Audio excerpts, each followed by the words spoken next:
Welcome to Burlap Teachers. Enjoy the video. You start by confirming the essentials. Update the YouTube app, restart your phone, and free memory by closing other apps. Once done, test a short immediately to see if pause responds. If you're on Android, force stop and clear cache.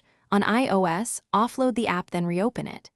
These steps remove common glitches that break the pause overlay, and they let you isolate whether the problem is the app, the device, or a specific short. Next, change playback and permission settings that interfere with touch controls. Turn off picture-in-picture and background play because those can hijack pause behavior. Then confirm touch sensitivity and accessibility gestures aren't blocking the short's tap zone. Make sure screen overlays or third-party launchers aren't intercepting taps. Revoke overlay permissions and test again. Finally, regrant storage or microphone permissions if requested. Permission mismatches can cause the app to behave unpredictably. To finish, reinstall YouTube. Uninstall, reboot, then reinstall and sign back in. This resets corrupted app files. Once reinstalled, test several shorts on both Wi-Fi and mobile data to rule out network-related loading delays.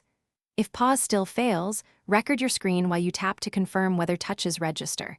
This reveals if the phone or the app ignores input. If touches don't register, escalate to device.